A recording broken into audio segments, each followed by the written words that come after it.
Welcome to Mormon Book Reviews, where an evangelical encounters the restoration. I'm your host, Stephen Peinecker, and I'm really excited about the guests that I've had on today's message. We spent about a half hour talking, laughing, and joking, and realized we need to start recording. Mike and Amy Perry, welcome to the program today. Thanks for having us on. Yeah, thanks, Steve. So I can't get into too many details, but a few years back, they were actually on Shark Tank. So this isn't quite as big of a deal as being on Shark Tank, but I'm really honored and excited to have you guys on the show today. I think you have a really interesting story to tell. Both of you were members of the Church of Jesus Christ of Latter-day Saints. Mike was, you were born in the covenant, right, Mike? Yeah. Yep. And so you're very much involved in the church. You served a mission. Where'd you serve a mission at, Mike? In Finland. Finland. And Amy was raised in Catholicism, but converted to the Church of Jesus Christ of Latter-day Saints. Is that correct? Yeah, we didn't have very much of a denomination when I was growing up, but when I hit about 7th grade, I joined the Catholic Church, and my mom had joined with me. But my grandmother, her mom was Catholic before, so there's a bit of a background, but my dad's very Protestant. Oh, your dad's very Protestant. Okay. Well, actually, so folks, it's a really interesting story because about 5 years ago, they both left the Church of Jesus Christ of Latter-day Saints, and they have 6 kids, and it's you could call it a mixed marriage, in that Mike is actually an evangelical Christian, actually attends a church that has like a Mennonite background, and so you are a Bible believing evangelical Christian. Is that how you would describe yourself? New Testament Christian? Yeah. Yep. And Amy is what we could say, maybe, what would we say, agnostic? Yeah, that describes it pretty well. Okay. And I think this is an important conversation we have, because there's a lot of people that are living in these very similar situations where one's in the church, one's out, both have left, maybe one's taken one path, one's taken another. And I want to talk about what it's like to be parents raising your kids in this environment, and what it's like to be out of the church for 5 years. But before we get that, Amy, I'd like to ask you a question. Since you converted to the Church of Jesus Christ of Latter-day Saints, I'd like to know what was the appeal to the church that caused you to want to join the church in the first place? Yeah, so I think the strong family values is really what drew me to the church. Tell them about kind of what led. Yeah. You were Catholic for a while, but then. Yeah. So I was Catholic for a while, and then in about high school, I kind of adopted it was a party girl lifestyle. And I was pretty into that heavily all throughout my high school years. And as soon as I graduated high school, I actually got pregnant when I was 18 years old. Oh. And you observe things when you are a party girl about, like, there are people who are parents who choose to still party. And I just knew, like, when I became pregnant with my daughter, I did not want her to deal with having that as a parent at all. So I quit doing drugs.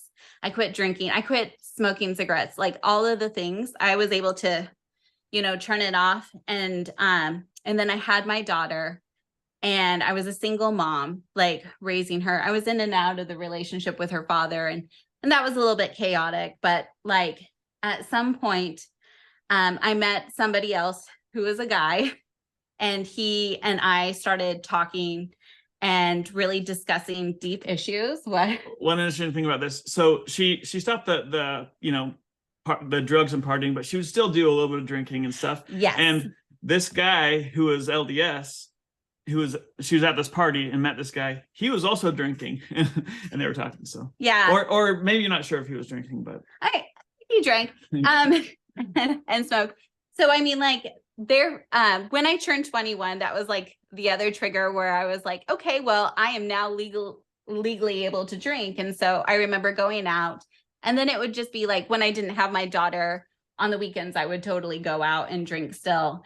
But it was different. It was different. So I had been craving kind of a change in my chaotic lifestyle, and something about the way that this guy spoke to me, it was kind of like, I am, like, choosing this. Why? Like, I don't want this lifestyle for my daughter. Like, it was just like a nice, like, wake up call, And so so he invited me to church, as you do. He was trying to turn his life back around too. Yeah. So, I mean, like, so when he started going to church, I started going to church. It was kind of like having a church buddy where we were both like, you know, struggling with things. And that was a really hard and chaotic at times too. But in the end of it, like in July of, what was it, 2005 is when I got baptized. Yeah, July 2005. So anyway. Wow. Interesting. And so you felt that this need to go through this conversion process, and so what was it like when you became a member? Were you very active in the church? I mean, just tell us about what it was like when you were in the church. Yeah, so I kind of felt like I'd almost changed overnight in a lot of ways, because like he would introduce me to the ideas of the doctrine, and like part of it was milk before meat. Like I heard that so much, the whole idea. So like the stuff started clicking with me. Like I feel like when it's like mentioning a red car, you know, like if someone mentions a red car, you're always going to see a red car. And that very much was the case, where I started to see situations a little bit differently, you know, like I just, I was really open to the idea of spiritualism, and it just caught my attention. You know, like it helped me repent of past mistakes. And it honestly felt like a really great, it was a nice Band-Aid kind of for things, I felt like. But also like I was,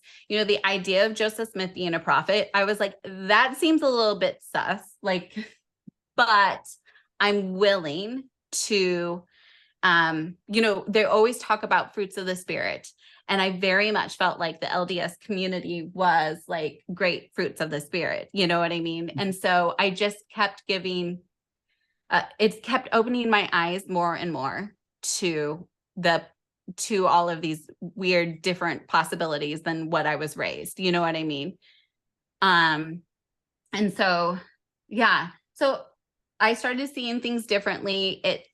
It made sense. There were still some things that did not add up, but I was willing to like put them in the back of my mind. We'll think about them later. That's fine. But it changed my life. It gave structure for my daughter, for me. And I think I really was craving that structure. So. And I tell people, actually, the Church of Jesus Christ of Latter-day Saints is a great place to raise children. It really is. I mean, there's some real genuine benefits to being a member of the church, and especially if you have children. So there's a real appeal there. So it gave you the needed structure that you needed for your family. And that's interesting that it did. Would you say overall it was a positive experience? Yeah, it was, you know, like I was the guy that I was having this relationship, he was a very complicated person. And so certainly that was really hard, you know.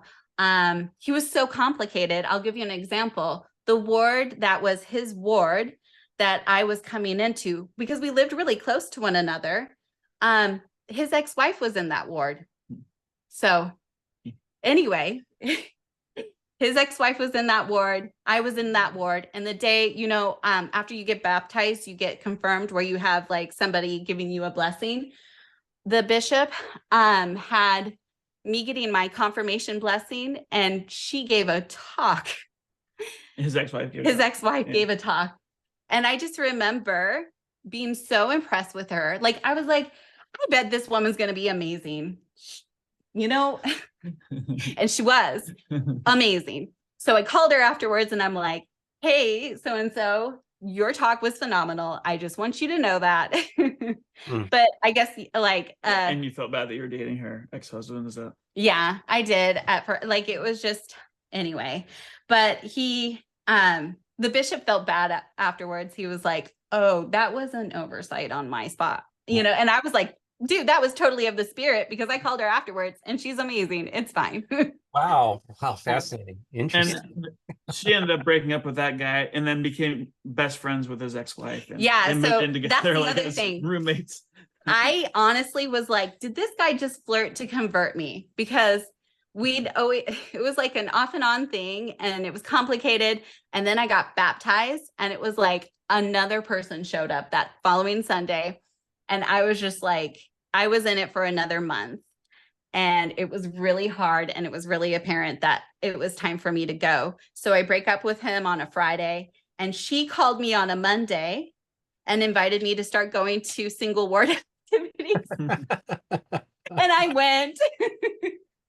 But I've always told Amy this. I'm super grateful for this guy who was not living all the Mormon commandments. He was at a party where he probably shouldn't have been, because he met Amy, taught her about the church. And I would never have dated Amy if she wasn't a member, because I was very much like, I was very, very like LDS. Like, I had lots of friends who weren't LDS, but I would never date someone who wasn't. And so there's no way that we would have ever hit it off if it hadn't been for Jeremy being a little tipsy and saying, I'm going to talk to this girl about Joseph Smith. And Amy being very tipsy and being like, right.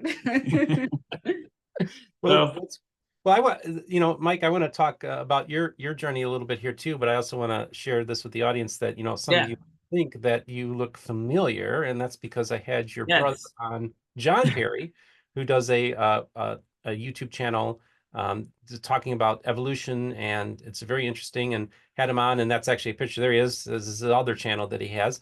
So yeah, there's your bro. And and what was so fascinating was you contacted me last year or whenever it was, and said, hey, I'm thinking of launching a podcast. And I remember talking to you, I was like, well, you sure look familiar. And then I was like, he told me who you were, and I was like, yeah, I watched your brother's channel all the time back, especially when I was an atheist. In the atheist days, I was watching your brother's channel all the time. So I was glad to have him on and him tell his story.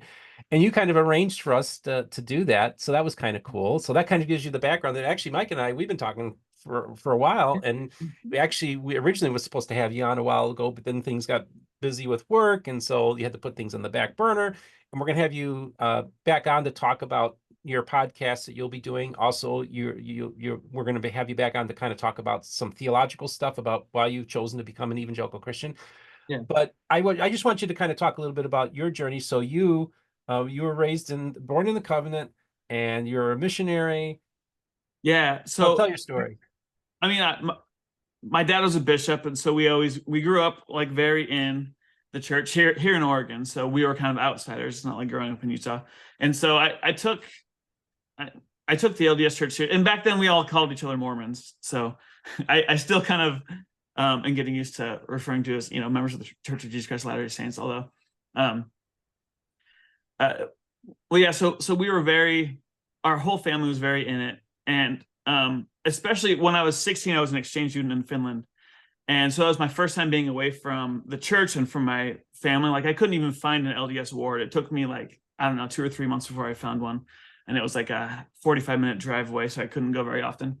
But so I had to decide, like, am I going to live these standards? Is any of this stuff even real? And so I spent a lot of nights praying and reading the Book of Mormon and reading the Bible. And I had this really strong spiritual experience during that. Just really strong impression that like, I felt the Spirit was telling me, be still and know that I'm God. So it wasn't really, interestingly, it wasn't really a Mormon. It wasn't saying the Book of Mormon's true. It was saying, be still and know that I'm God. And I looked that up later in Psalms, and that's in context of God fighting your battles for you. And I just remember from that point on, like, all the, the temptations that are really normal for a teenage kid. Like, I wasn't really drawn that much. Like, there's, the peer pressure for drinking alcohol in Finland. It just didn't faze me. And, things with girls and stuff. I didn't mess up, and it wasn't even really that hard. I felt like God really was fighting those battles for me. And so I had this really strong experience with the Spirit and with God, and this closeness with God as I was away from my family. And so then I came back, I went on a mission, and I took the oath and covenant of the priesthood. Like, that was a super serious thing in my mind. And I had this idea that I should never, ever say no to a calling, like, ever, that would be the wrong thing to do. And so I took that very, very seriously. But then, I dated some people after my mission, and then I just didn't feel right. And then I met Amy at a church dance, and I walked into this church dance, and there's this girl not wearing shoes. She's just sitting barefoot, sitting on the floor for some reason. I'm not sure why. I'm a tired single mom. Yeah. But like, she just caught my eye and stood out to me, and I asked her to dance and instantly fell in love with her. Honestly, like I really was in love with her. I felt like we had known each other for a long time, and so like, I know it's not the way to play it cool, but I called her the very next day. I got her phone number and I called her, and we set up a date and started dating, and we we only dated. How many months did we date before we got married? Really? I mean, like, okay, from dating to engaged, I think that was 4, and then from engaged to married, that was 5. So like 9 months later. Yeah, 9 months after meeting, we were married, and we honestly we would have got married sooner, except for she had to be a member for a whole year before we could get married in the temple. So I had to wait until July 18th. And then then we got married July 29th. Yeah. So Yeah, that sounds about right. You guys are checking off all the boxes, you know. we really did, yeah. Yeah, I was 23, she was 22, and then I was an instant dad, which to me was exciting. She thinks that scared me when she told me, but really I was. As we were dancing, she was telling me that she went to the family ward, and so I was like, "Oh, great!" She's like, "She's either 16, and I hope she's not 16, but maybe she just has a kid, and if she has a kid, that's fine with me." So when she told me she had a kid, I was actually relieved. She thought that I was. I thought shocked. he looked shocked because I did shock a lot of guys when I was like, in a singles ward and I had a kid. I was just like, "Oh, I'm so glad she's not 16." So. But what's kind of funny about that dance is like I went to the dance and I kind of like met guys and I was like, I'm a single mom and I just made myself a Mormon single mom. Mm-hmm. I pretty much shot myself in the foot and I'm never going to meet someone. So I kind of gave up and danced like a dork with my friends and took off my shoes and sat in the middle. And apparently that's all you need to do. So, you know. That's great. I love it. So both of you then you're getting married in the temple. And you decide that you're making your covenants and all this kind of stuff. This is really important, solemn things, that you're going through, and you decide to start a family. And have 6. You guys have a total of 6 kids, right? Yeah. So I just want to maybe talk about raising your children in the church, and then just your relationship, and then what happened 5 years ago. Maybe we could talk about that too. So. Mm-hmm. Yeah. Go ahead. What do you have to say? Well, okay, so like I told you, I had this idea that you never say no to a calling, and I don't think people meant to do this, but they just knew that I seemed to always be available for whatever they asked me. And what happened is I ended up leaving Amy home alone all the time, and really, I would accept every calling. And so I ended up having a lot of callings that took a lot of time. And then I would also think I need to magnify that calling. So I need to really put everything I have into it. So like I was the ward mission leader for a while. I was in young men's. I never had any crazy callings like bishoprics or anything. Thank goodness. But I would spend so much time and I wouldn't think either. So like if someone that I home taught said, "Hey, I need help moving something," I would just drop everything, no matter what her needs were. I would just drop that and I would just go and do it. And how old was Miles when? Oh, we had a newborn baby. Yeah, like a couple weeks old. Yeah, we had this newborn baby, and someone said they needed help moving a fridge, and I go there, and everyone had the swine flu. That was when the swine flu was going through, and obviously it's bad to have the swine flu around babies. And I just thought, like, well, I need to be here because I'm the home teacher, and I need to do this and help them out. And so I did it, just not thinking about that. Yeah. And I started to think, like, is God have like this sick sense of humor? Because whenever I would give birth, like whoever was home teaching would be like, "Hey, I'm in Eastern Idaho and I actually broke down. Could you come give me a ride?" And I'm like, I'm 9 months pregnant and you're asking him to drive hundreds of miles to come pick you up. Like, this has got to be a joke. It had to have been a joke. And Mike would say, yeah, he would be starting to say yes. And I'm like, whoa, hold on, slow down. And it's kind of put us in this picture where like, he is the golden boy, the golden ward boy. Like, what is he even doing with this convert? Like, honestly. And like, we talk about how like we're both just like passionate people. And I think he was expecting me to be more of a yes woman than I actually was.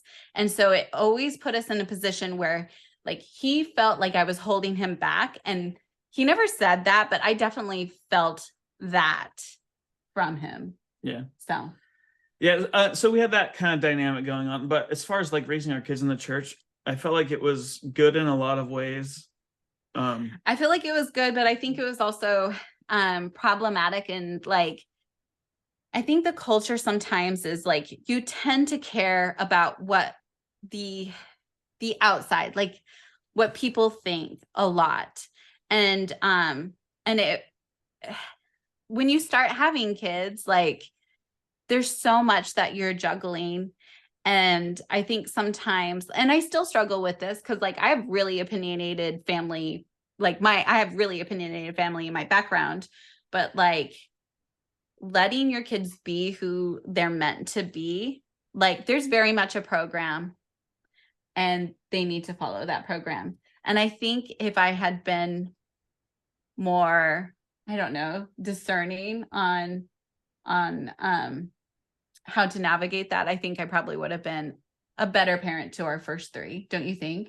Yeah, I would say it's a double-edged sword because on one hand, you have all these awesome programs for your kids, right? Yeah. But on the other hand, if your kid's personality doesn't really fit that, well, they're going anyways. You're going to Scouts anyways, and you might kind of tell us that you're not sure about baptism, but you're going to get baptized. And yeah, one of my kids, as he got a little bit older, he started wondering more about like, is there really a God? Because when I pray, it doesn't seem like maybe there is.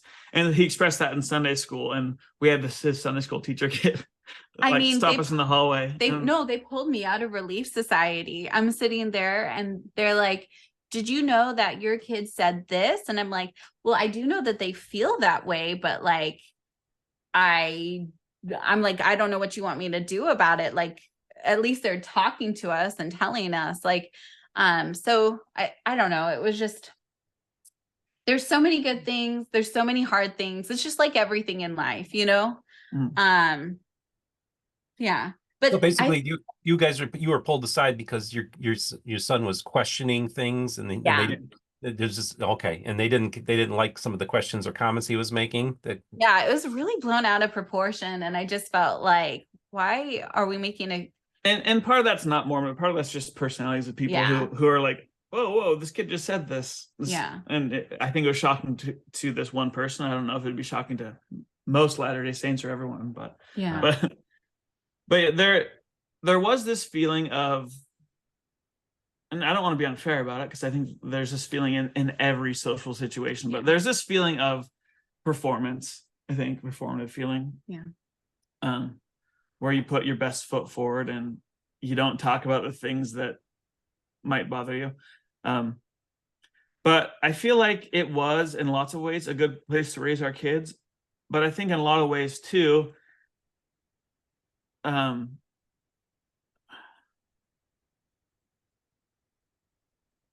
your kids almost don't think as much. They're kind of told what to think and told what their values are. And I think that can be problematic. Like, we'll get to this later, but one of the things that I think really helped Amy is that she knew what her values were. She knew that the life she was living wasn't what she wanted to do before she joined the LDS church. And something that I think helped me is that my other brothers had left the church before I did. And as they did that, I was thinking really deeply about what my values actually are. Like if all of this, if I were to one day decide or come to the conclusion that none of this LDS thing was real, what actually are my values? So I did spend a lot of time thinking about that. And I think sometimes in not just the LDS church, but in even the evangelical church too, like people are told what their values are. They're told what's right and what's wrong. I don't really think it through for themselves, and I think that can be harmful. And I saw that. with my own sister, because she was an evangelical Christian. And when they left, like, it just kind of blew apart their whole lives. You know what I mean? Yeah. And they still have not healed. It's so fractured. So. Yeah. So I think the LDS church, raising your kids in that, there's so many good things about it. But there's also those, there's also some hard things. I think it is, there's this face you kind of have to put on, and there is, or you don't have to, but you feel pressure to put on this face. You feel pressure to have this testimony that matches everyone else's testimony. And your kids are watching this, you know what I mean? So they see how mom and dad are in real life, and then how we're trying to be at church. And I think that's really confusing for kids. And I mean, like, I remember feeling that way about my own parents, and they weren't church people. So like, I think, so that, I don't know. Yeah. So like, I have really fond memories and good feelings towards the church, especially now that I've had a little bit of time to sort through my thoughts. But yeah, there are some hard things about it, and there are some great things about it too. So. Well, so you guys, very fascinating, and I'm really enjoying. And so your sister was an evangelical, Amy, and what they do, just become atheists or something, and that's what caused.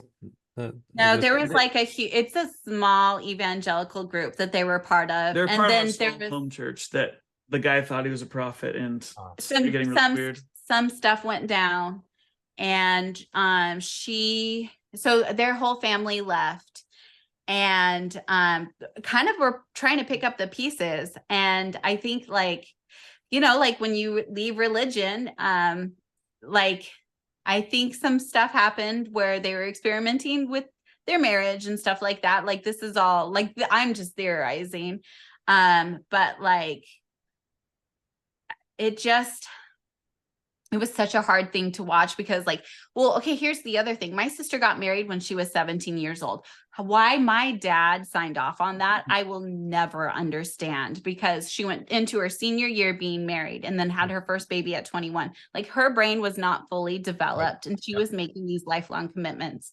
And so I think at the end of it, like, I think she was giving this whole time, because she had 7 kids and she homeschooled her kids, and she was one of those evangelical wives. Yeah. And then when that all came out and it just ended up blowing apart their life, I think she had to start picking up the pieces of who she was. And then they made friends with people who like to party. And so they really got into partying. And it kind of, it just was so hard on her kids. And that's the other thing, like, I'm watching this as I'm 10 years younger and I have 6 kids. And like, my family, since I've left the church, like, my dad is really just honed on this idea that I'm just like my sister. And I'm just like, I'm just trying to have my own life. And I can't help it that we had a lot of kids and like also left organized religion. Like, I'm not the same person. I am not the same person. And I just find myself having to shout that to him this whole time, because I've watched my sister make those mistakes and I've seen how it affected her children. And I would never want to do that to my own children, you know, and she has a different mother. So she's got a totally different story and background. And there's a reason that she is the way that she is. And she's just a human like everyone trying to survive. Well, I'm glad you shared that, because I think it's really important that, you know, I think so often evangelicals like to paint this picture to the Latter-day Saints, come on over, it's great over here. And it's like, no, it's a mess over here too, you know? So I don't want to, you know, I just want to make it really clear that, you know, I am an evangelical. I get criticized because they don't think I'm evangelical enough or whatever. I don't even care. But I think it's important that we talk about this, because this actually is not just something that happens in the Church of Jesus Christ of Latter-day Saints. This happens in all different churches settings. And it sounds to me like your sister was kind of in an evangelical cult or something, that can really mess with people too, you know? And yeah, so that's what religion can be damaging. Let's just acknowledge that, folks. It can be. And I think we need to just speak to that as well. So I actually, one thing I did want to ask you about, Amy, is you are a very outspoken person and a very strong-willed person. What was it like for you to be in a very patriarchal church? Well, I will say we have butted heads quite often, quite often. And yeah, that was a little bit difficult for me. Like, Mike just felt like he had all of this time to go off and do all of these things. And I'm like, yo, you have 6 kids too. Like, wait a second. And here's the thing that was really, really hard for me. And this is when it started being hard. In about 2013, Thomas Monson's wife had passed away, right? And I think we were living in Utah. We were about to move to Utah at that time. It was super sad. And I just remember sitting there and then hearing about the funeral. I don't know, anyway, I was hearing what they were saying, like basically like a eulogy about her life. And what I gathered, like what they kept saying over and over and over again, is basically how she held down the fort so her husband could go off and do all of these things in the church, and how basically he was this independent person allowed to do whatever, and her place was at home. Now, I think it's absolutely beautiful. Like, I love being at home. I think when I get to the end of my lifespan, I'm still going to be staying at home with my kids is probably the funnest part of my life, honestly. But at the same time, it just felt so, what's the word? Like, her value is that she took everything off his plate so he could go do the important stuff. Yeah. It just, not demeaning. That was the impression that you had. Yeah. Like all of the service that she gave, all of the things that she did, all of it was glossed over by the fact that her place was in the home so he could go off and be this amazing man. And it just really started to bother me a little bit. And so I kind of had that in the back of my head, that's the most that I can be, is that the helpmeet to my husband, and so it was really hard. If you think about, I was born in the 80s, and so my grandmother and my mother, my mother was the start of feminism, and she very much wanted me to have a college education, and her and my grandma scrapped together some money so I could go to college, but I used it to buy us a house. Mm-hmm. And so I was investing in this thing. I don't know. It's just confusing because I'm starting to deconstruct it now that I'm so far away from it. But I'm oh my gosh, I totally took that money and just, they had always said, do not rely on a man, do not rely on a man. And that's what I did, yeah. It's very much what you do when you're in the culture of the Mormon church. Anytime that I would be maybe I want to be a hairdresser, or maybe I want to do this, maybe I want to do that, I was always told wait until all your kids are in school. But I kept getting pregnant every 2 years. And so it would just prolong it over and over and over again. And at the end, I just felt who am I? You do when you're in your 40s. But yeah. But at the same time, you absolutely love that the church is a place, because everyone else rolls their eyes when you get pregnant. You love having kids. Oh my God. We absolutely love it. And so there's this tension where the church is your job is to do all the behind the scenes stuff so your husband can do his priesthood stuff. Mm-hmm. But there's also the side where this is a place where you aren't shamed for just loving to be with your kids all the time. And that's the other thing that I think was a little bit hard, because when they're talking to you about motherhood as being the greatest calling, right? I don't think they're necessarily wrong. I don't think there's anything wrong with believing that at all.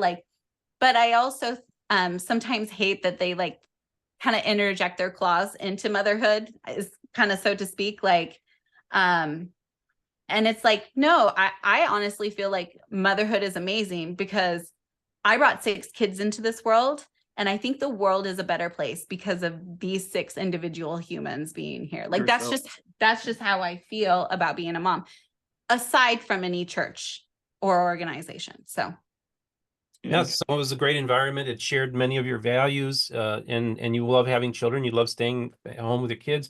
So yeah, the Mormon culture was right up your alley for that. So that's interesting. And so again, folks, we're having an interesting conversation here, because look, they see the value in the church. They do appreciate aspects of the church. I just want to know, okay, so 5 years ago, you guys left the church. I want you to both talk about what led to that happening. Okay, so while I was always wanting to, magnify my calling and everything, I also always had I had quite a bit of doubt. So on my mission, even growing up, I felt some things the church taught were off. They just didn't feel right to me. But I would put that aside and say, well, I've had these strong spiritual experiences like I talked about before. Obviously, you know, uh, I felt like if I were to explore my doubts, then I would be kind of giving the middle finger to God, like God's so good. And here I am just saying, oh, yeah, I don't like what your church teaches on this thing or this seems off. So I felt like it was, I felt like I'd be betraying Jesus Christ if I were to be critical of the church. But so after my mission, I read the book Rough Stone Rolling, and a lot of things disturbed me in it. A lot of things were encouraging in it, and with the discouraging things, I just thought, like, you know what, I'm gonna go home teaching, and I'm gonna go do some service, and I'm not gonna think about those things anymore. Okay, so just real quick, since we're a book show, we have book in the name. Yeah. Let's just talk a little bit about Rough Stone Rolling. What were some of the things that bothered you, and what were some of the things that you liked about it? I'd say the biggest things that bothered me about it were, well, first of all, he introduces how messy polygamy was. He doesn't go into detail, but so that was really troublesome to me. But also the way Joseph Smith, like the whole building of Zion, like this whole idea that it's not about following Jesus. It's about also we have to build this big political, like the city and all these things, and that's what's causing all the turmoil and the fighting. And Joseph Smith is butting up with the neighbors, and he feels like he has to build this place in Nauvoo, and it has to be here. And it's like all the problems from the Old Testament about fighting over land and things, he's bringing back into to Christianity, where Jesus said, yes, the Jews worship in Jerusalem, but those who are going to worship the Father, they worship the Father in spirit, right? Like, so I felt like this whole thing is going backwards, not forwards in Christ. And even Jesus said, "My kingdom is not of this earth," that kind of thing. So yeah. Okay, I get where you're coming from. So it was actually the Nauvoo experiment that you really felt was kind of was tough on you, huh? Yeah, it really didn't feel right. And then reading about the martyrdom of Joseph Smith in more detail, like I love the story of Abinadi. Like that was like my favorite Book of Mormon story. And Abinadi is like, you're gonna kill me, but I don't care. I'm gonna testify these things. And then he just stands there, and he lets them light him on fire, and like he doesn't. Whereas with Joseph Smith, the martyrdom was.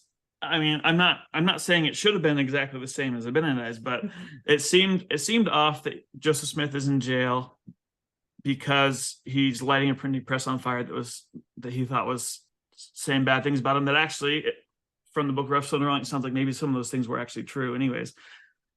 So that felt off. And then that he's fighting and he dies jumping out a window, and I don't know, it was a big disappointment from the image I had of the story of the restoration to seeing a messier version of the history. That was hard. And then actually a book that really helped me was Michael Quinn's book on Mormonism and the magic worldview.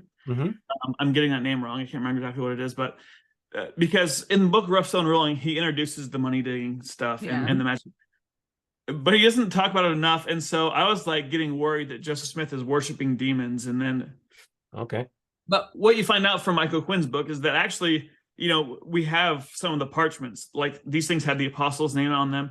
Joseph Smith was trying to get spirits to leave him alone. He was trying to protect him from spirits so he could find these treasures. He wasn't like trying to conjure up demons to show him where treasure was. So it was actually really helpful to see that. Like, and in my mind, I was like, okay, well, we all have weird religious things that take us a while to sort out of our systems before we get things figured out. Like, I was feeling, better about that. But all of this took a lot of time. And meanwhile, we have 6 kids, and I'm sitting here reading books, and I'm in my head a lot because I'm thinking about all this stuff. But then eventually,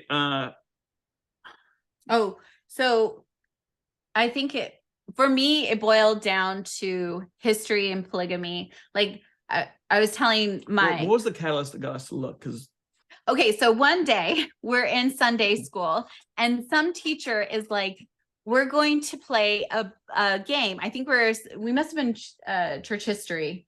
We're doing church history Jeopardy.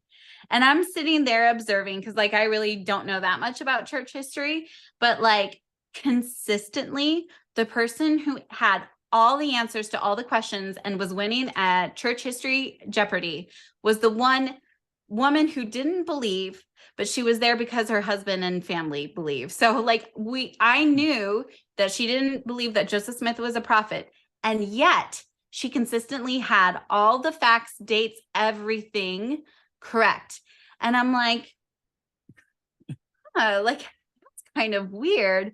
Maybe I need to dig into just like knowing church history for myself, because like it started to show me like all these people, like we had stake presidents in there. They didn't know the answer. And so I was like, that's okay. Like it's all up to us to like learn the history and like do some digging. And so we started doing some digging. so after that, I was like, Amy, there's been things that bother me, and I haven't. I've looked into them a little bit, but then I always kind of back away. And I said, what if we just look at it and we say we're going to follow whatever we think the evidence leads to? And like, what if we actually wanted, like, as a ward mission leader, I was telling people like, if Joseph Smith was a prophet, would you join the church?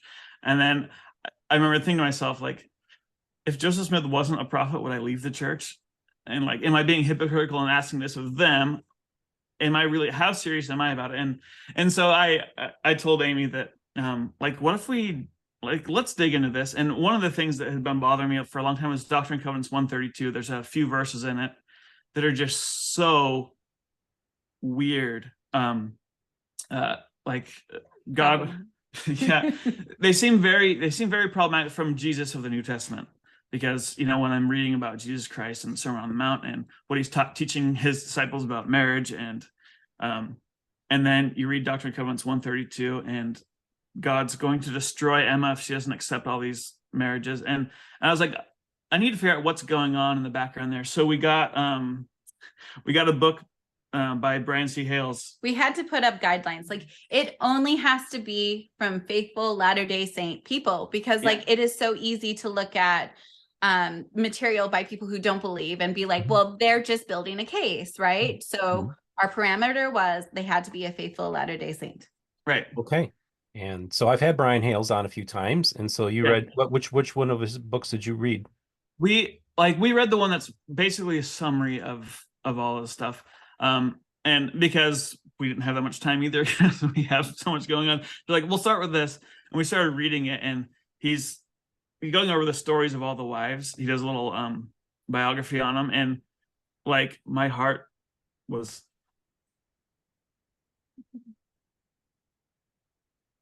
it makes your heart goes out to these women. Like, how can it not? Reading their accounts, it just, and then I started doing the mental gymnastics of this. Living a party lifestyle puts you in some pretty bad positions. I will say that. And I started thinking, like, from the perspective of these women, how must it have been to see Joseph preach, you know, as he does on Sunday and then on other meetings? Like, how must it have felt for them to see him preach to them and then do things with them in the background of this, behind Emma's back? Like, when going back to the part, like the feeling of having someone inside you that you do not want there is the most disgusting and violating feeling that I've ever had. And I can't imagine what those women went through with Joseph Smith saying that he was a prophet and then doing those things to them. I couldn't, after I had learned about like the sexual relationships, it was over for me because I saw so many guys that were like that. And like, I don't know. Well, the story of Emily Partridge, she's the one that really talks the most about it because she's in the Temple Lot trial. The LDS Church is trying to prove that that Joseph Smith started polygamy, and so they get all these wives of Joseph Smith to testify, and she's telling this story about being a maid in their house after her dad died. She's trying to figure things out and get back on her feet, and she gets invited by the prophet and Emma to be a maid. And Joseph Smith's, she's starting to hear rumors about polygamy. And then Joseph Smith says, hey, like alone with her, he says, hey, and you'll have to read her testimonies because I don't want to misquote something, but he says, if I send you a letter, would you promise to burn it? And she's thinking about the rumors she's heard, and she's scared, and she says no. And then she feels really guilty about saying no to the prophet. And then over time, she wishes she hadn't said no. And then finally she lets Joseph Smith send her this letter and introduce it to her. And then she feels like this is something she needs to do. And she talks about having she specifically is asked if she's had carnal relationships with the prophet. And she says yes. And then you find out that Emma didn't know about this at the time. Joseph Smith finally convinces Emma to take part in polygamy. He tells her to choose a wife, and she chooses the maid that's living with them and her sister. And then I can't remember if the Lawrence sisters were involved then either, but the Lawrence sisters are their foster daughters who Joseph Smith is also, according to Emily Partridge, Joseph Smith is also sleeping with them. The Lawrence sisters would never talk about it. They refused to talk about it because it seemed like they found it disturbing. Maybe, I don't know. But anyway, so all this is happening behind Emma's back. Emma finds out about it. Emma participates in it. She instantly regrets it. And then Joseph Smith gets this revelation that God's going to destroy Emma for not being okay with it. And I don't know.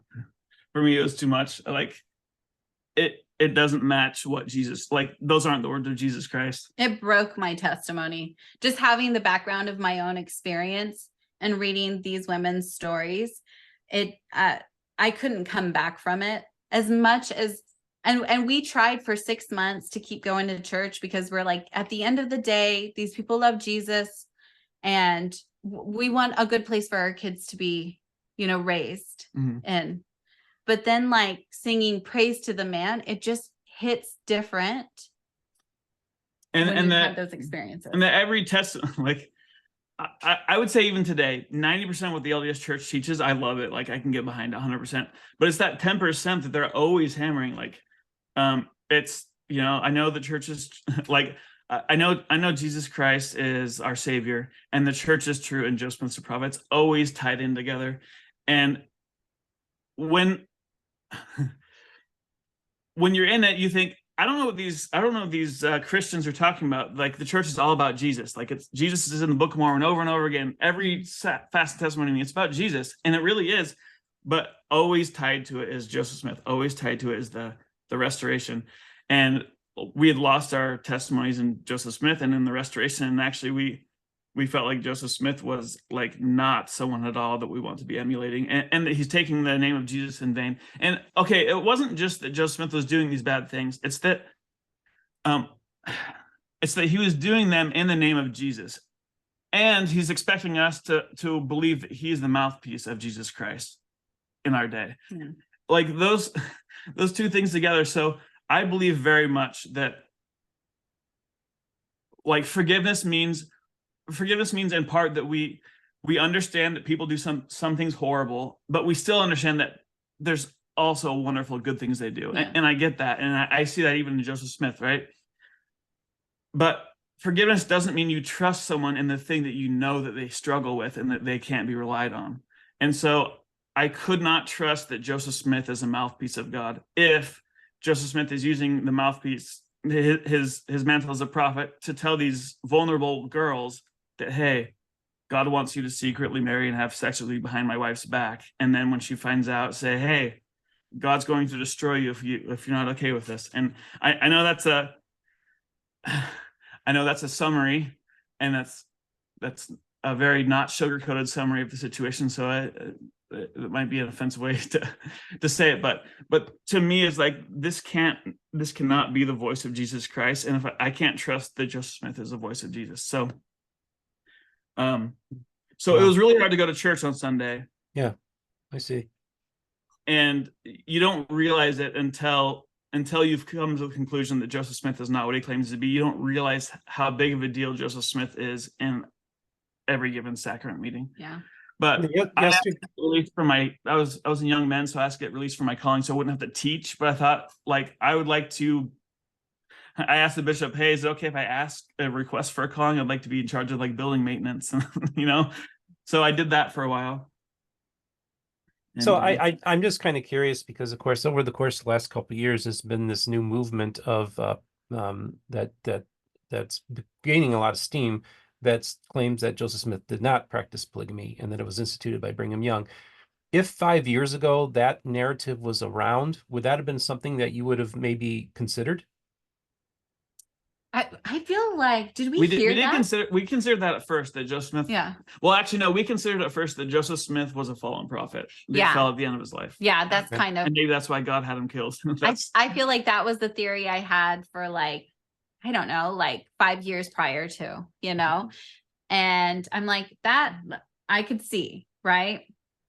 But as far as Brigham, hey, what was it? Sorry, I don't remember this. Remember when we lived in Utah and there was snufferites? What were the Denver snuffers? Oh, yeah. What did they believe? Because I remember, so I had a close friend who was in the snuffer movement, and I actually almost did join that. Okay. Yeah, it was interesting. Because that gets rid of the polygamy. And Doctrine and Covenants 132 always bothered me, but I just didn't read it because it bothered me so much. But because Denver snuffer is like, yeah, that's not this stuff. I actually almost joined that movement. Yeah. But I mean, like, had that narrative been present to like 5 years ago, right? I think still, like, I just have to go on like what I read in the accounts of the women. Like, look, I never came forward about any of my sexual assault as a teenager. Why? Because when you do, you're not believed. And I have to think it incredibly brave of these women to come forward and share their experience at the cost of everything. And they were faithful, believing Latter-day Saints. Yeah. They weren't antagonistic towards Joseph Smith or the church. I think that to me was just like the most damning evidence. And so, my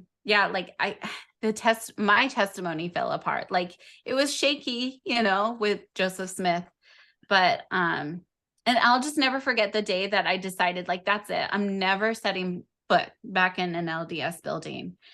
And that was like, it was like a fifth Sunday meeting. And they basically were like, if you're on the fence, you need to get off the fence, basically was the message. And I was like, fine, I'm gone. Like, you're not getting me back like this. I just don't think it's true. Like, if you look at the stuff historically, like, I can't unsee Joseph Smith as a charlatan. And like, Brigham Young is his own, like, can of worms, problematic man. Like, I just think women deserve better than that. Well, and I want to make it very clear, folks. Of course, this is a neutral Mormon podcast. We hear from all different people from different perspectives within the Restoration. You guys will, in one sense, always be Mormons. It's part of who you are, and it did affect your worldview and how. And you experienced good things in the church, good people in the church, and so you're not hating on it, but you're just telling your story about what caused you to deconstruct and decide for yourselves that it was best to leave the church and not raise your children in it. Now, I want to ask now, because Mike, you've gone the direction of being an evangelical Christian, and Amy, you are more agnostic. So I want you to talk about this mixed marriage, which is very common. This is not something that's unusual. That's happening. What are there struggles with how you want to raise the kids? Whether they go to church or not? What are those conversations? What does that all look like over the course of the last 5 years? Well, maybe you can talk about how it felt as I was coming into that. As far as our kids, we've just said, hey, look, this is why we don't believe that Joseph Smith is a prophet. We both still believed in Jesus for a little while, and we both became agnostic for a while. I'm not agnostic anymore. I feel like it was at different times though. Yeah. Okay, and actually, let me get the timeline here. So Amy, when you decided you're never going to go into an LDS ward ever again, Mike, where were you at that point? Well, I didn't have testimony in the restoration at all. Mhm. And I'd been feeling more and more uncomfortable being there.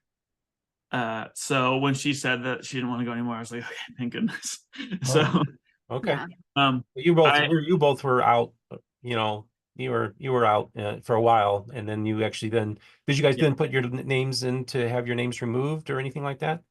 My name is still in. Yeah, Amy's name is still in, but I had my name removed. And the reason I had my name removed is so I believed in Jesus for a little while, and then I lost confidence in Jesus Christ altogether because I thought, like, well, if I lost confidence in Joseph Smith because I'm able to have interviews from people who knew him, like, why do I believe anything these apostles from 2,000 years ago wrote when I don't have any access to talk to their neighbors and be like, what is this guy John like? Is Matthew? Is he full of it? Is he, you know? I didn't have any of that, and so I lost confidence in the Bible, really, and but I'd still thought a lot about what I think is right, and so I still basically lived the same standards I had before, although we started drinking coffee and we'd have wine dates sometimes. Oh yeah. Something that I think is hilarious is like we didn't leave the church to sin. I think that's something that people all like to say. But like when you start breaking down where I'm like, I just don't really believe that Joseph Smith is a prophet. And it's just like, why did I put all of these different standards on myself based on like what he had taught? So we had said, we're gonna try wine. And okay, do you remember how COVID was like, it was March 13th, 2020, because it was the day after my birthday. And our kids, the whole state was like, your kids are staying home. And I had like, yeah, we had 6 kids. Okay, we had all 6 kids. It was March 13th, 2020. And I thought we started drinking in like May. After having like being in quarantine with all our kids and stuff. And I looked back at the timestamp because we took a picture of our first drink. It was May 19th. No, March 19th. I lied. It was March 19th. I'm like, we didn't even hardly make it. Yeah. So yeah, when COVID hit, it was like all this uncertainty, and we had a few glasses of wine. I'm like, wow, this is why people talk about quarantine having a drink isn't when they're that bad. No, but I mean, like, definitely, we have alcohol. Well, I had alcoholism in my family, and so like that's something that I've always been very like mindful of. Like, I don't want this to affect my children in a negative way. Like, that's always how I try and take any kind of problem that we come across. But actually, I forgot what your question was originally. What kind of wine did you get? No. Willamette Valley makes an excellent Pinot Noir. Is that? See, we don't even know how to say it. Like, it was red wine. Red wine. Okay. Yeah, Mike's probably popped it off. But yeah, we lost our testimonies in 2019. We didn't have a drink until 2020. COVID times. Yeah, a lot of things changed. A lot of people's lives dramatically changed with COVID. Yeah, No question. it really. But the timing really, Steve, was amazing because like we could take a step back from the church, but nobody was going to church. So we kind of just like we exited quietly. Yeah, we left a few months before church closed anyways, but it wasn't that long before. So but I so I was agnostic for a few months, and then I just want to throw in this here just for my life. At this point, during COVID times, that's right around the time I was an agnostic. Yeah. Okay, Yeah. so I was agnostic at this very same time as well, just to kind of. So we're 3 agnostics together. I don't know. Yep. Just like, does God even exist in this world? Yep. Mm-hmm. Mm-hmm. I think a lot of people honestly felt that way, but yeah. But I came back to faith in Jesus Christ, and then that's when I decided to have my name removed, because I was like, okay, the bishop is an awesome guy. And I knew from, because I was in lots of callings, I knew that, the White Handbook, like the church handbook, one of the main things you have to have a disciplinary council on is apostasy. And so I knew that if I decided, I didn't know if I was going to get baptized. I didn't know if maybe my Mormon baptism felt good enough for me or not. Oh, as a Christian. Yeah, as a Christian. Mm-hmm. But I thought I might get baptized. And if I do, that's going to mean my bishop has to sit in a whole bunch of meetings, and my stake president and my bishop had young kids. And I'm like, I don't want to do that to him. And so I started talking to him. I said, hey, bishop, I want to get my name removed from the church. I'm an apostate anyways. So you would have to discipline me otherwise. And like, how do we get this started? So I did that, and I sent in my papers, and it was just, it was at that point, I was trying to be nice to my LDS friends, but I was pretty bitter about the church. So it felt really good to get that letter saying it's done. It felt so good. And so when did you receive the letter? Spring of 2020. Yeah, spring of 2020. Like Spring. Okay. Yeah. So, Yeah. okay. So then, Mike, I want you to talk a little bit about your faith journey, because like you said, you decided you wanted to return to faith in Christ and also become an evangelical Christian. Talk a little bit about that journey. Yeah. So I didn't know where I would land from this, but I was still thinking about a lot of things religiously, like as an agnostic, and I had come across a book that I'd heard about. It's called the Didache. And I'd heard about it, but I thought it was going to be some long book. And then I realized it's like actually really short. It's only a few pages long. And so I read the Didache. The Didache is, it's a document that a lot of early Christians were using kind of in the outskirts of Christianity, where they didn't have access to like the apostles and stuff. And it's almost everyone's illiterate. So it's very short. And it basically outlines the teachings of Jesus in the Sermon on the Mount. A lot of stuff from like the book of James is in there, and the fruits of the Spirit that Paul talks about in Galatians 5. Maybe they were looking at a similar document, I don't know, but it basically talks about the standards that we live as Christians, and then it talks about the standards of judging if a traveling apostle is actually an apostle. Like, how do you know if someone claiming to be an apostle or a prophet is actually one? And it has these insanely strict guidelines. Like, if they stay longer than 3 days, they're just trying to mooch off of you. Don't listen to them. They're a false prophet. If they, unless they stay and they start working. And then another one is if they say the Spirit is calling them to gather a meal for everyone to gather and have a meal together, and they eat from that meal that they called, saying it was of God, well, that means they're using the Spirit to get things for themselves. That means they're corrupt. And I was just thinking, like, I don't know who wrote this document, but I do know that if the apostles were leaving the impression that if they were to behave this way, that means they're corrupt, well, then they're probably not commanding people to build them a mansion. They're probably not commanding people to give them their wives, or they're probably not telling women to secretly marry them and things. There's these guidelines among early Christians that are so stringent. That would make it really hard for apostles to be, using the church for their gain. And that just kind of, it opened up a little bit of trust, I would say, in my mind. And when I was a ward missionary, actually, a guy I was trying to get to join the church, he was an evangelical Christian, and I said I wanted him to read the Book of Mormon. He hadn't read it, and I said, okay, how about this? I want you to read 3rd Nephi, and then you tell me what I should read in the Bible, because I wanted to have it some reciprocation there. And he said, just pick any of the Gospels and read it as if you didn't have Mormonism in your mind at all. Just forget everything about Mormonism and read it. And I told him I would, but I knew that I couldn't, because I was deep in LDS theology, and I knew that I couldn't actually realistically do that. And so I never did at the time.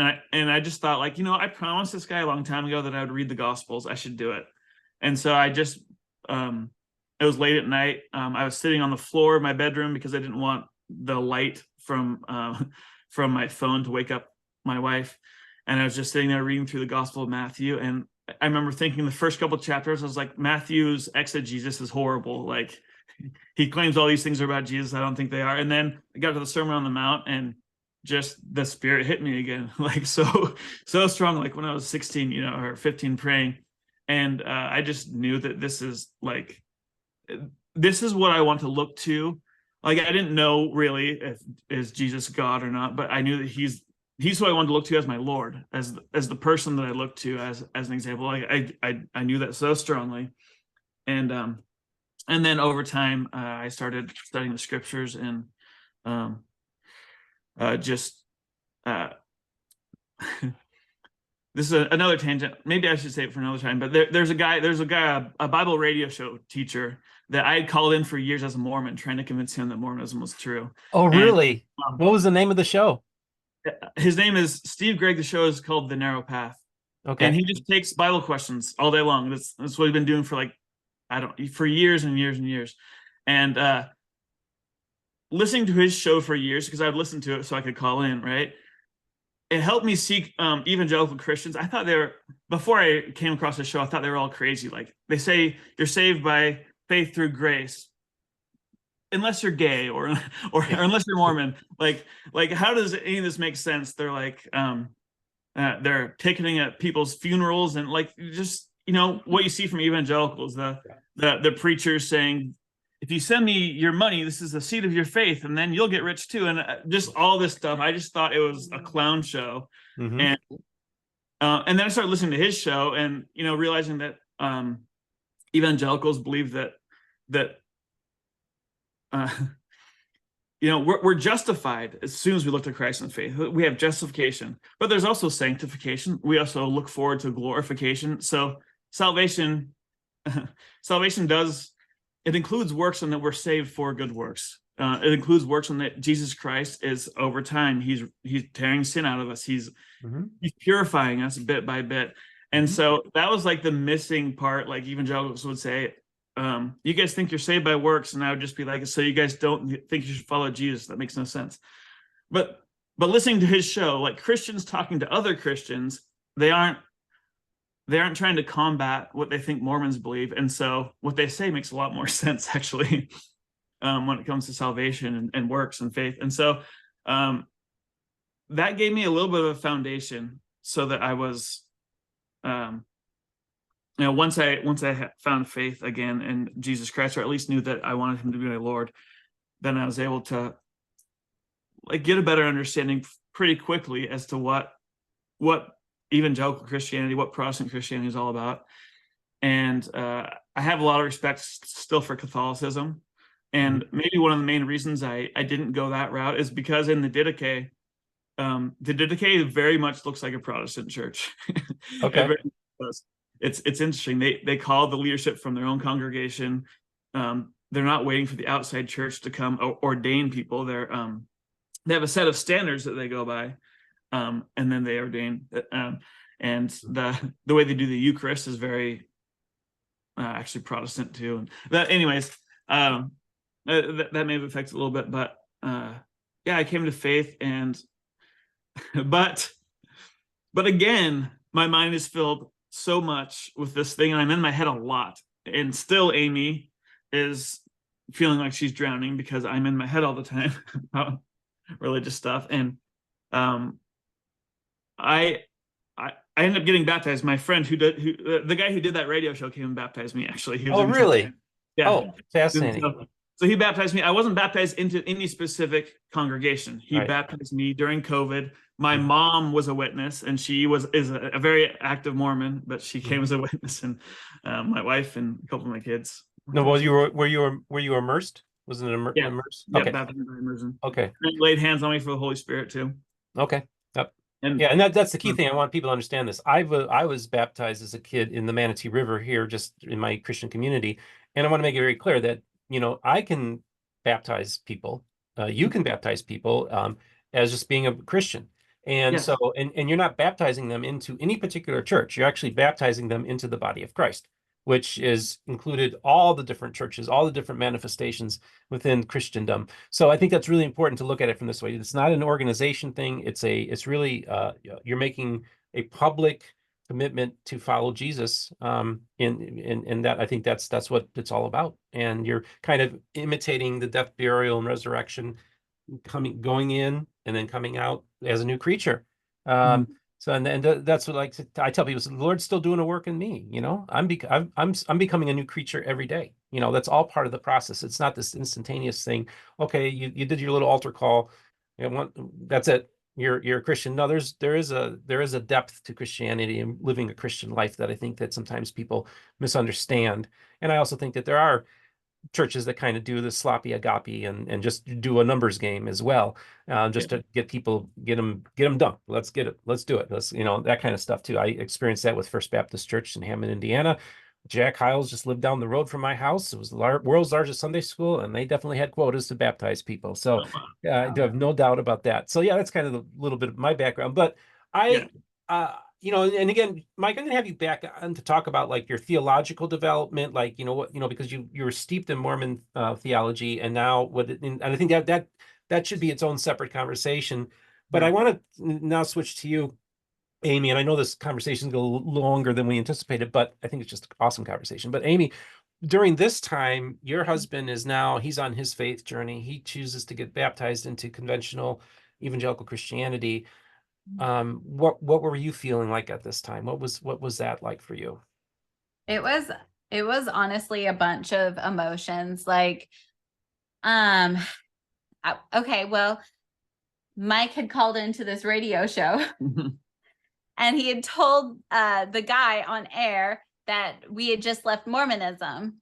And he's like, we're Christian and it's great and wonderful and fine. And I'm thinking, we just left this organized religion where my husband speaks for me and he still is speaking for me. And I felt really kind of frustrated about it. And so it kind of made me take a step back and be like, well, wait, hold on. Let me figure out me right now. And that was a bit messy. I mean, like it just was. Because here's the other side of it. I'm like thinking, I believed all of this stuff that the church taught me, and I just took it at face value. And then I started questioning, like, is God exist? Like, was there a Jesus? Like, why do I believe the worldview? Like, why do I have the worldview that I have? And so I started looking at it from a more historical approach, like, like Rome was converted, to Christianity, and they had an empire and it reached so far into the world.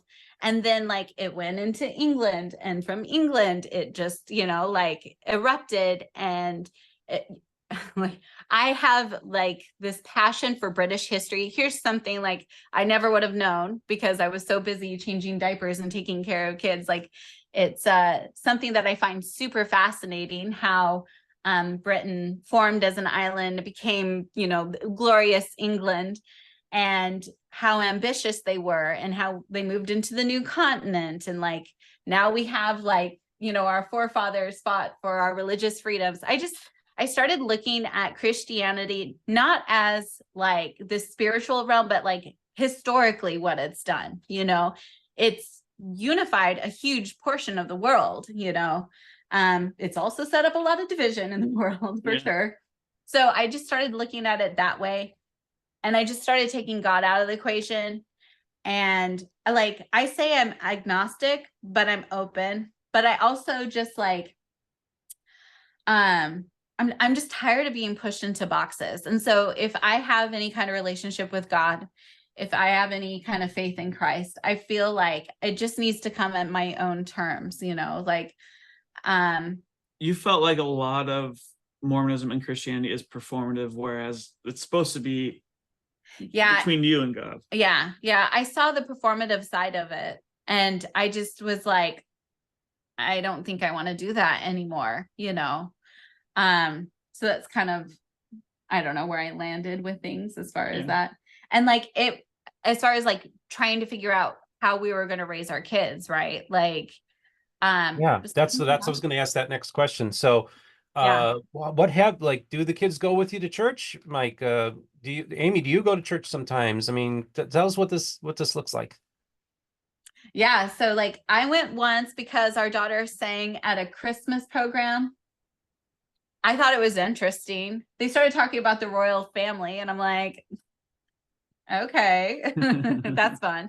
Oh yeah, they were talking about Jesus being their royal family. I'm like, well, mine is in Britain, so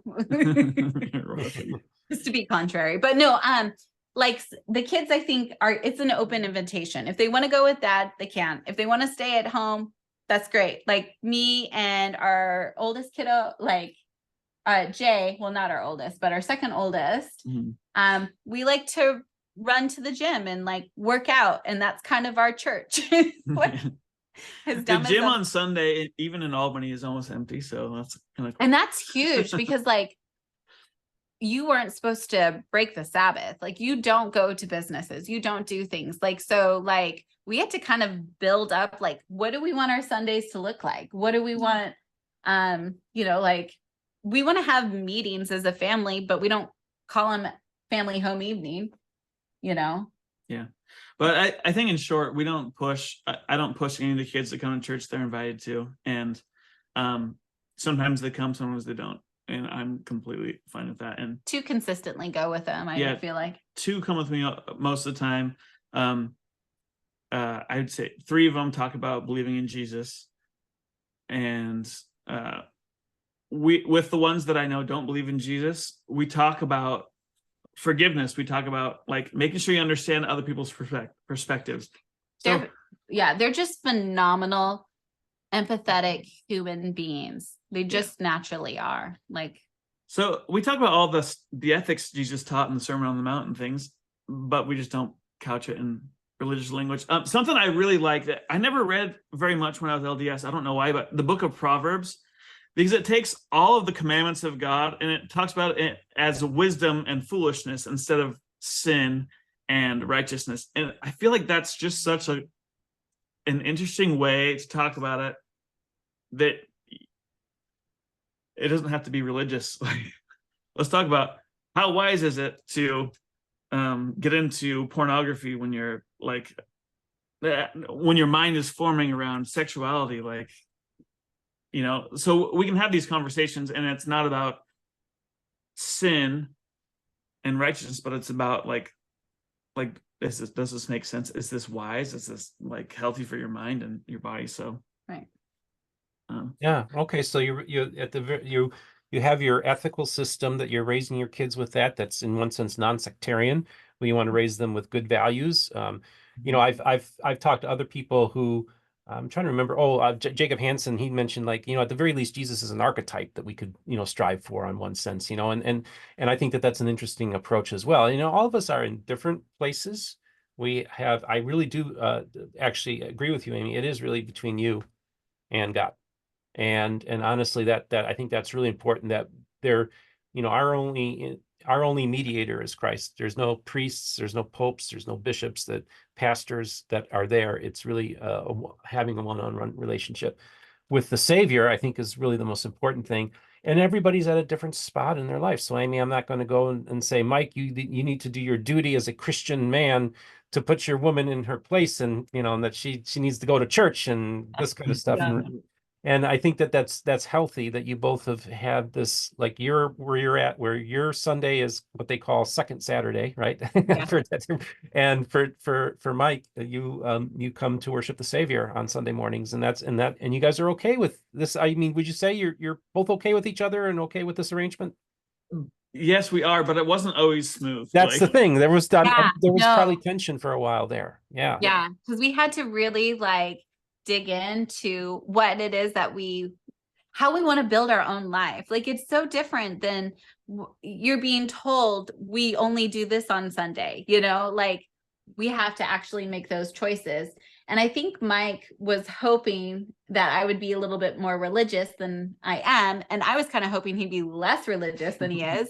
And like, I think at the end of the day, though, like, I love him for him, and it's what brings him joy. He doesn't make me feel guilt for not believing the things that, you know, he believes. And like, I think that's a beautiful thing. Like, I've met a lot of Christians who want to lay on the guilt, and, you know, like, it's not okay that you can have a different idea than them.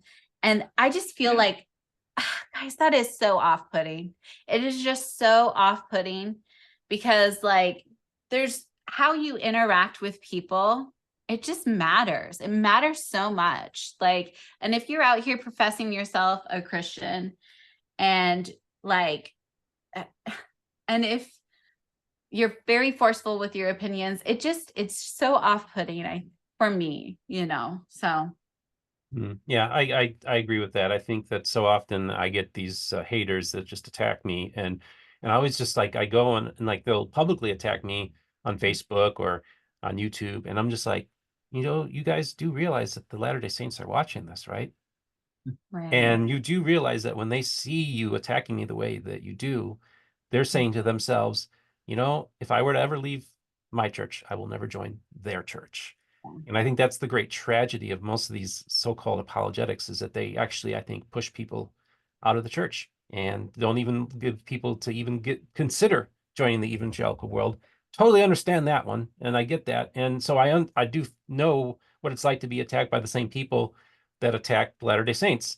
And so I almost feel like that's just where I'm at. So it's sad to see it. But again, other people have said, like, Steve, don't these evangelicals realize that you are literally showing that not all evangelicals are that way, and that maybe people will consider becoming an evangelical if they were to leave? And not that I'm trying to convert, but I'm just saying, and I'm like, yeah, right, exactly. That's my point. Like, I talk about evangelicalism, warts and all. I think it's really important to be totally open about this. It's a mess over here. It's not perfect. Okay. And we got honestly, a lot of screwballs over here.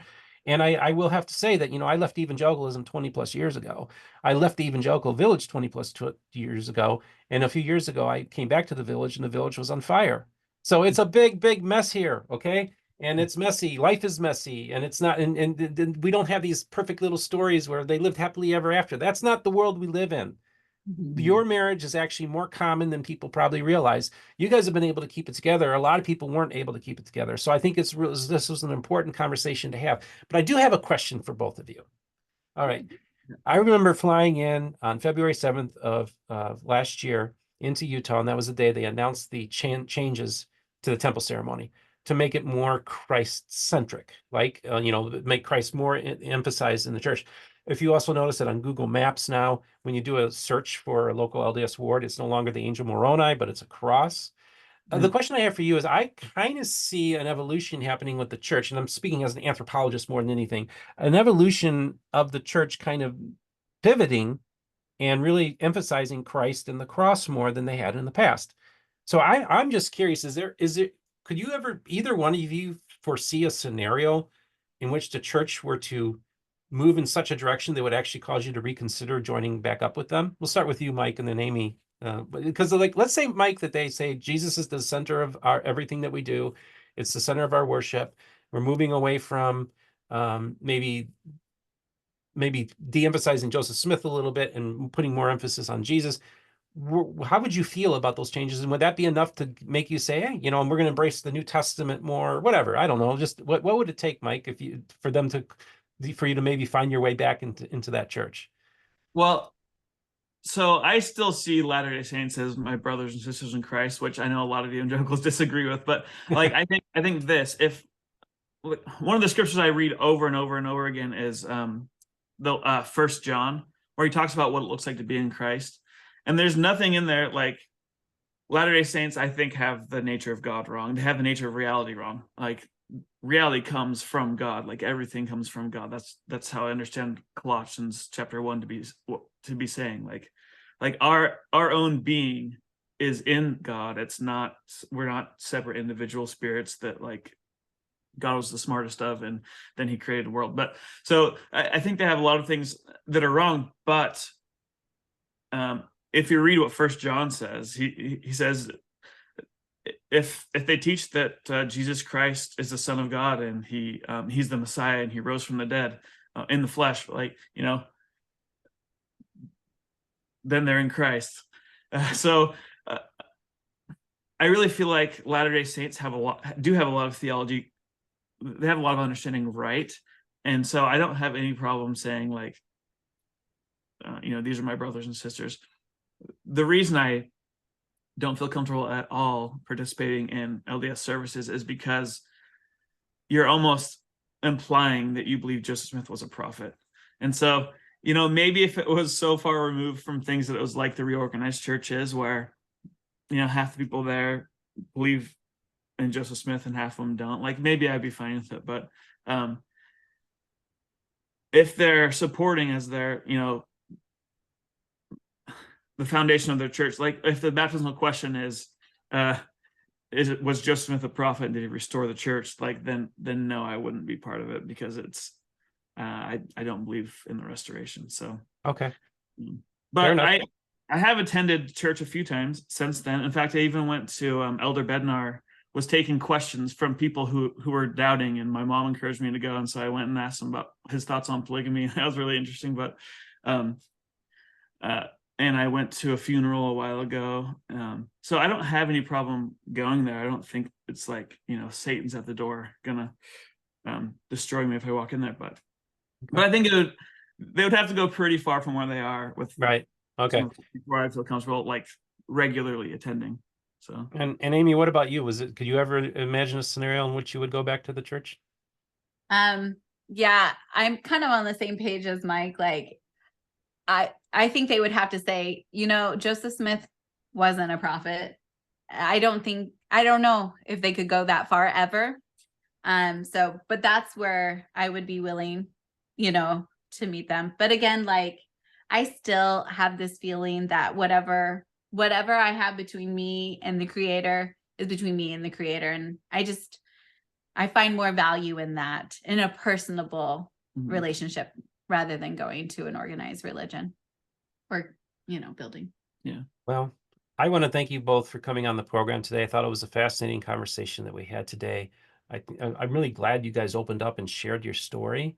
I think it's an important conversation that there's more and more of these conversations happening all the time. The one advantage I get is I tell people, I say, I have the advantage of Latter-day Saints can basically come to me and just tell me what they really feel.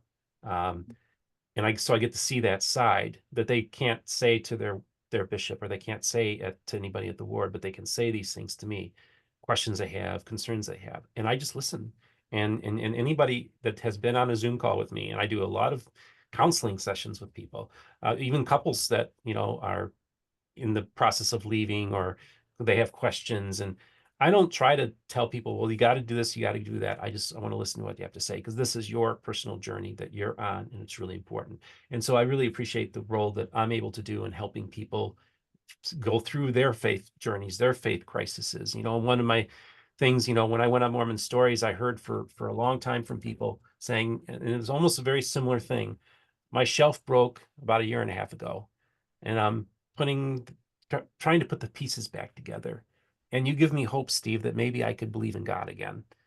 And that's kind of what I just want to do, is be that person. And so that's what we do. It is kind of a ministry, if you will, in that sense. I just want to thank both of you for coming on the show today. Either one of you have any final words before we wrap this up?